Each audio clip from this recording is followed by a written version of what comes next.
Hi, my name's Stu, and I don't know what I'm doing. I started a project. This project is a scroll made out of papyrus. This is a piece of papyrus. I ordered this stuff off of the A word, and I'm trimming it. It comes at approximately 8 or 9 by 12, and I'm trimming the tops and the bottoms to make a giant scroll out of it. And I'm going to write out the entirety of the Gospel according to John, NIV. And I came up with this idea because I saw someone post that they had been writing in a journal and had been copying over Acts, the book of Acts, I think. And I thought, that's an interesting idea. So I started doing that myself, and I started copying the Gospel according to Matthew. And the couple things I noticed, one is my reading retention and comprehension went up quite a bit. Turns out when you're writing something down, you remember a little more of it. The other thing it is, I sort of promised myself, is like, I'm not going to write anything down unless I understand what I'm writing, at least on a surface level. Because there are some things in the Bible that I read, especially when I read through it the first time, and I had to go through it a couple of times and realize, I'm not sure what this says. It isn't until you get the context of the entirety of the Old and the New Testament, and then go back again, and then you start realizing, oh, now I know it, especially when you get to the prophets and things like that. But the Gospel's a little more straightforward. So I wrote out Matthew, and I didn't write out all of it. I've written out a third of it. It's still a project I'm still doing, and I'm just writing that in a journal, just like just a little journal. And every couple of days, I'll write about a chapter's worth, and it takes me probably 45 minutes to write it out. And then I thought, you know what? It'd be kind of interesting, because I went and saw the Dead Sea Scrolls. They were at the Reagan Library here in Southern California. And I was expecting to see like the giant scroll of Isaiah and all that stuff. And no, little scraps of paper like this. So this is would have been big at the Dead Sea Scrolls exhibit. But I was interested in it and found it fascinating, and I've always found that kind of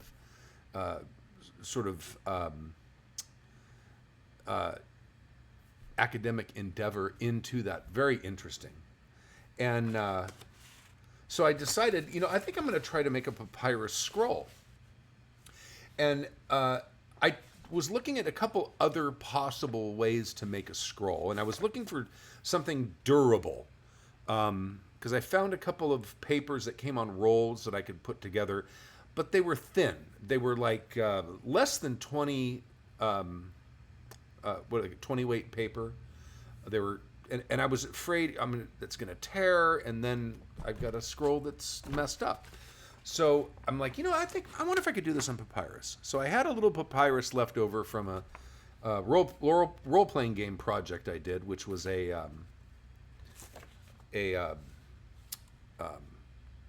papyrus prop that I gave to the players, and it came out cool. So I had some papyrus left over, so I started trimming it down, and this sheet probably started its life at 12 by 8.5 or 9, I'm guessing. I don't know exactly. So I trimmed the tops and the bottoms, because these are very irregular pieces of papyrus. I think all papyrus is rather irregular. So, and I started doing some research on how to glue these things together, because they don't come in a big long scroll. You have to take the pieces and glue them together. So it turns out that they use some kind of sort of vegetable-based glue, like wheat glue or some kind of starch glue, because starch is the polysaccharides. It's the long strings of sugar molecules that make up the fibers in plants. So I went online and saw how to make this and how to make it right, so I could glue these things together so they would hold. And it said you can just use wheat flour, just regular flour, and it was like a tablespoon of that with I don't remember exactly how much, but a certain amount of water, I can do another video on that later. And then you had to put it in a double boiler and whisk it until it got to a certain sort of jelly-like consistency. Well, that took 25 minutes. So I thought, there's got to be, they have to sell this stuff. I have to be able to buy this stuff. But I ended up making this much. This is my wheat paste glue, and I did put in. Someone suggested putting in a little bit of vinegar to help sort of stave off mold and other critters that might grow inside this. It sits in my refrigerator most of the time. I have it out to show you, and it is. It does not go on easily, but it does seem to bind with the papyrus extremely well. But then I thought, I don't want to have to, because I don't know how long this is going to last. This may only last a week or two, and then it may end up being moldy, and you don't want to use moldy stuff. So I went online and I put in like starch glue or wheat glue or wheat paste, something like that. I don't remember exactly how I searched it. And the stuff came up, and I'm like, oh, they got it pre-made. I'll just buy that. So I bought it. I got this, right? And this isn't glue. This is pure wheat starch. So this is just a more refined version of the flour. And there's directions on the back telling me how much to mix with water, and then to put it in a double boiler and whisk it for 25 minutes. Well, I don't know if it says 25 minutes. It doesn't say until thick. So I have that. When the other stuff goes bad, I'll use that. It's going to be a while. I'm going to show you some of the components of the scroll. The little rods that go on the ends. This is one of them I made. It's just a dowel. This is a 3/8 dowel with what these are called finals. So finals with a little dab of glue on each side, put them together, and then I just painted them yellow and blue on each side, and that's that.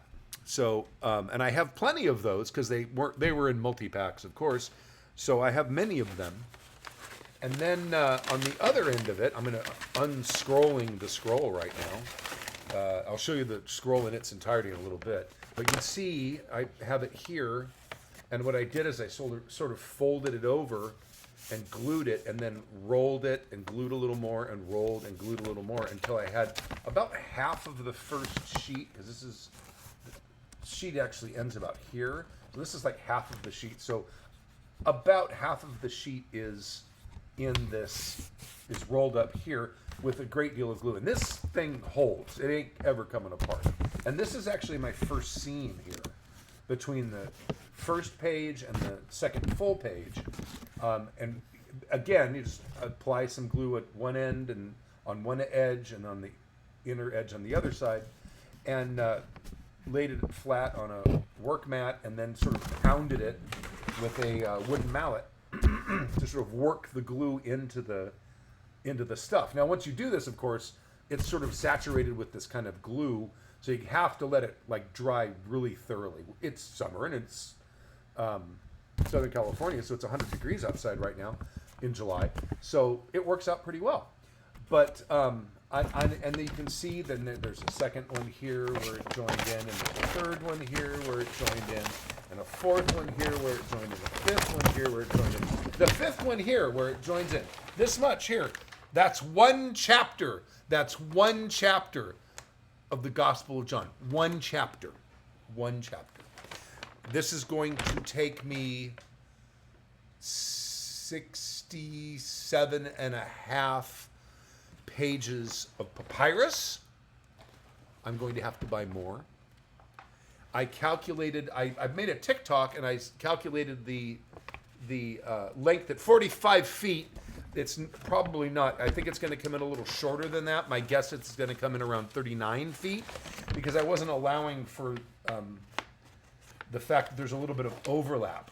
So, and when you're talking about that many sheets of paper, that's feet worth of papyrus. So here, I've only finished the first. I don't know if you can even see my writing. I don't even have good writing. My writing isn't good. It's kind of messy. You see Gospel according to John, and there's chapter 1, and it goes on. It goes on. And I started writing smaller when I realized how much of this I was going to do. So I've been writing, and that's where I ended John chapter 1 right there. And I'm going to probably do some of John chapter 2 tonight. I did not, this is not the entire scroll, of course, because the entire scroll would be 39 feet long. So I've got what I have so far, and I'm going to finish this. But I think by the time it's done, I will have a very cramped hand. One of the problems I've run into, which I'll do another video on later, if anyone's ever interested in doing this sort of endeavor, I don't know why, but if you are interested in doing this sort of thing, because there might be people out there do it. I did. I can't be that strange. If you are interested in doing something like this later, I will make more videos on what I've learned as I go on with this thing. And one of the things that I've run into is papyrus is very hard to write on. It's extremely hard to write on. It's abrasive and it's uneven. It's not like writing on modern paper at all. Parchment would probably be better, but if you try to get real parchment, because remember, real parchment isn't like that sort of like kind of grainy yellowish paper we buy in the craft store. Parchment is actually made out of animal skins and turns out way more expensive than papyrus. So I'm not making it out of parchment, and I don't think parchment would be that much easier to write it on than papyrus is. I've gone through a lot of pens. It destroys pens going through it. But I'll do something else on that later. The other thing I had to learn, the sort of hard lesson I had to learn about this, is when you look at a piece of papyrus, you can kind of see that there's vertical and horizontal lines. And it's hard to tell here because this is a little backlit, but you have the horizontal lines and you have the vertical lines. Now, on one side, the horizontal lines are more prominent, and on the other side, the vertical lines are more prominent. Again, like I said, you can't really see this here because this is backlit, so you're seeing both of them very clearly. But they are both there. And you want to write on the side that has the predominant horizontal lines. There's actually a name for that. I'll learn all that stuff for the next video. But but writing on either side of it is not easy in any way. So it's a challenge. I'm enjoying it. I'm enjoying the process, and I will continue to do it, and I will let you know what my process is. And the fascinating thing is, I've noticed things as I've been writing out John that I did not notice, and I've read the Gospels many times, and I've read John many times. Because John, to me, is one of the most beautiful Gospels, because just the beginning. In the beginning was the Word was with God, the Word was God. The poetry of it. Well, let me just read a little bit of it. I just rolled the whole thing up. I got to get all the way to the end here. Hold on. Yeah, there it goes. All right, almost there. Here we go. In the beginning was the Word was with God, and the Word was God. He was with God in the beginning. Through him all things were made. Without him nothing was made that has been made. In him was life, and that life was the light of men. The light shines in the darkness, but the darkness has not understood it. It's just a beautiful beginning to a beautiful story. And I have gotten more out of that first chapter than I thought I would by writing it out. And this is actually making me write it slower than I was writing Matthew in the journal, which I'm still doing. So I'm kind of in favor of doing this, even though it has sort of become a monumental task. Not sure what I'm going to do with it when I'm done. I don't know. I have no idea. So that's it. And again, this is Stu, and I don't know what I'm doing. I will see you next time. Maybe a week, maybe a few days. I don't know, whenever I do the video.